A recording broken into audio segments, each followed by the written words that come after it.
Gitu. Nunggu keluar. Baik, assalamualaikum warahmatullahi wabarakatuh. Selamat siang menjelang sore, rekan-rekan semuanya. Hari ini KPK akan menyampaikan tentang update perkembangan terkait dengan kegiatan KPK kemarin, tanggal 1 Juni 2020, terkait dengan adanya penangkapan terhadap tersangka yang selama ini telah menjadi DPO dari KPK. Hadir pada sore hari ini pimpinan KPK Pak Nurul Gufron dan Pak Deputi Penindakan Pak Karyoto. Nanti akan disampaikan poin-poinnya oleh pimpinan terkait dengan beberapa hal kegiatan dimaksud. Kemudian yang kedua, nanti kami persilahkan pada rekan-rekan untuk memberikan pertanyaan. Bukan berarti kami akan membatasi, tetapi kami bagi dua gitu ya. Bagi dua, sayap kanan dan sayap kiri. Nanti masing-masing 3 penanya. Jadi hanya 2 sesi, masing-masing 3 penanya. Nanti kami persilahkan setelah selesai nanti pimpinan membacakan beberapa poin-poin di konferensi sore hari ini. Baik, begitu ya teman-teman.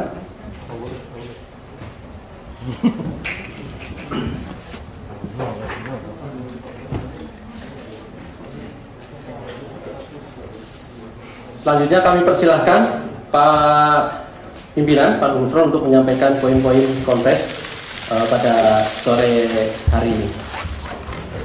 Kami persilahkan Pak. Kami lanjutkan. Perlu kami jelaskan dulu kenapa para pihak yang kami tangkap itu kami kembalikan ke tempatnya, karena memang proses pemeriksaan masih sedang berlangsung ya. Yang penting kami telah ingin mempublikasi dan yang bersangkutan telah berada di KPK. Ini itu poin penting yang bersangkutan dihadirkan, karena proses pemeriksaan sedang berlangsung, kami kembalikan kepada tempatnya yang masih dalam proses pemeriksaan. Kami lanjutkan. Jadi kami pada hari Senin tanggal 1 Juni 2020, tim KPK telah melakukan penangkapan terhadap tersangka NHD dan RHE.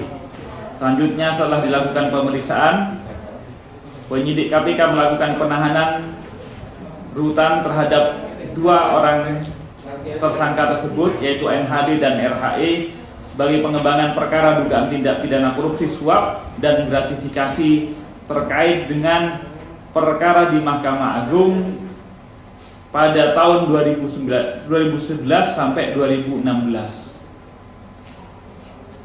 Penahanan rutan dilakukan kepada 2 orang tersangka tersebut selama 20 hari ke depan terhitung sejak hari ini tanggal 2 Juni 2020 sampai tanggal 21 Juni 2020 masing-masing di rutan tahanan KPK Kafling C1.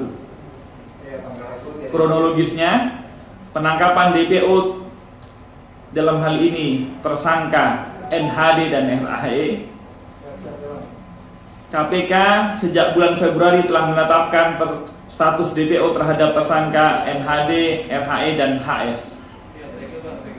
Sejak ditetapkan DPO, penyidik KPK dengan dibantu pihak Polri terus melakukan pemburuan secara aktif melalui pencarian terhadap para DPO, antara lain dengan melakukan penggeledahan rumah di berbagai tempat baik di Jakarta maupun di Jawa Timur. Pada tanggal 1 Juni 2020 hari Senin kemarin sekitar pukul 18, tim penyidik KPK mendapat informasi dari masyarakat mengenai keberadaan 2 tersangka tersebut yang berstatus DPO tersebut. Selanjutnya, berdasarkan informasi tersebut, tim KPK bergerak ke Jalan Simpruk Golf 17 nomor 1 Grogol Selatan, Kebayoran Lama, yang digunakan sebagai tempat persembunyian NHD dan RHE. Selanjutnya, dengan dilengkapi surat perintah penangkapan dan penggeledahan pada sekitar jam 21.30, penyidik KPK mendatangi rumah tersebut untuk melakukan penggeledahan. Awalnya tim penyidik KPK bersifat persuasif dengan mengetuk pagar rumah namun tidak dihiraukan. Kemudian penyidik KPK dengan didampingi Ketua RW setempat dan juga pengurus RT setempat melakukan upaya paksa dengan membongkar kunci pintu pagar gerbang dan pintu rumah tersebut. Setelah penyidik KPK berhasil masuk ke dalam rumah, di salah satu kamar ditemukan tersangka NHD dan di kamar lainnya ditemukan tersangka RHE, dan langsung dilakukan penangkapan terhadap keduanya. Selanjutnya terhadap kedua tersangka tersebut dibawa ke kantor KPK pada malam itu juga untuk dilakukan pemeriksaan lebih lanjut demi kepentingan penyidikan.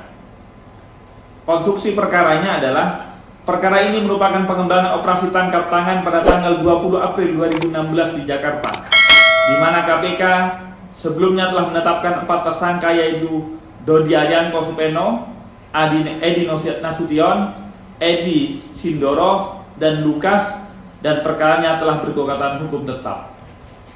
Kedua tersangka tersebut diduga menerima hadiah atau janji terkait dengan pengurusan perkara perdata PT MIT melawan PT KBN Persero kurang lebih sebesar 14 miliar.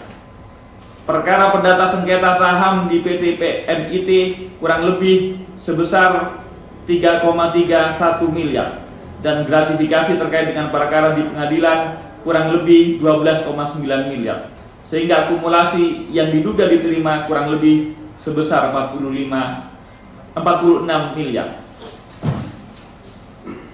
Para tersangka disangka melanggar pasal NHD dan RHE disangkakan melanggar pasal 12 huruf A atau 12 huruf B, subsidiar pasal 5 ayat 2, lebih subsidiar lagi pasal 11 dan atau pasal 12B Undang-Undang 31 tahun 99 sebagaimana telah diubah dengan Undang-Undang 20 tahun 2001 tentang pemberantasan tindak pidana korupsi Junto pasal 55 ayat 1 ke 1 KUHP.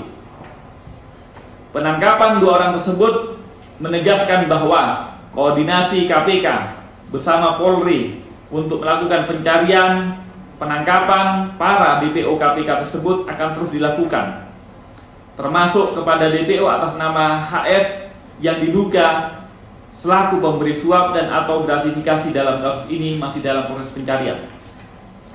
KPK berterima kasih dan mengapresiasi kepada masyarakat yang telah memberikan informasi terkait keberadaan para DPO kepada KPK.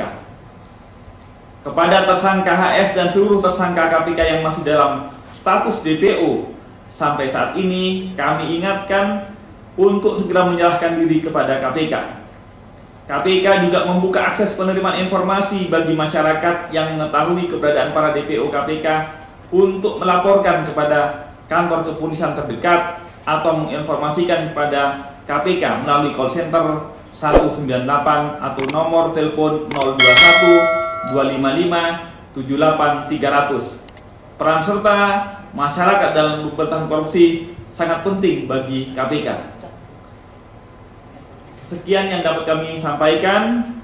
Yang penting sekali lagi kami sampaikan apresiasi kepada semua para pihak yang telah ikut serta mensukseskan proses penangkapan DPO KPK, tak terkecuali masyarakat maupun pihak-pihak yang telah berkontribusi positif.